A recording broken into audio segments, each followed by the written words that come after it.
Bienvenue, vidéo 6. Je suis en bas de la page 7 complètement. Dans vos notes de cours, on parle d'un autre coefficient qui s'appelle le coefficient de détermination. Le coefficient de détermination, c'est essentiellement notre coefficient de corrélation, mais qu'on met au carré.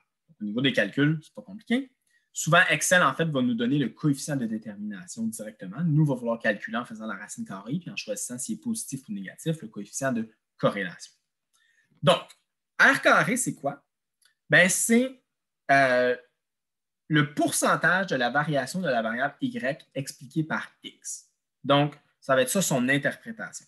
Et là, ben, de façon complémentaire, pourcentage de la variation de y qui est expliqué par d'autres facteurs que x. Donc, en général, on va le donner en pourcentage, même si r, c'est une valeur entre moins 1 et 1, ben, au carré, on peut après ça le mettre en pourcentage, comme on est habitué de faire. Donc, je vous donne un exemple qui permet un petit peu, ça, c'est pas dans vos notes de cours, de démontrer l'importance de tracer des nuages avant d'analyser les données. Donc, avant de se lancer dans coefficient de corrélation et ensuite coefficient de détermination, il faut réfléchir à ce genre de situation-là.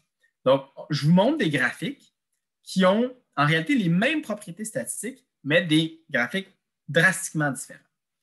Ils ont tous une moyenne de x à 9, des moyennes en y à 7,5, et le coefficient de corrélation, c'est 0,816, donc quand même très bien. Quand on mettrait ça au carré, ça nous donnerait un coefficient de détermination quand même assez élevé. Et l'équation de la droite de régression, c'est celle-ci, donc corrélation positive, clairement.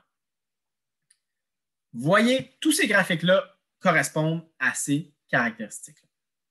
Évidemment, lui qui nous intéresse, c'est quelque chose comme ça, d'avoir une corrélation moyenne, mais ou relativement forte, mais où réellement il y a une tendance linéaire.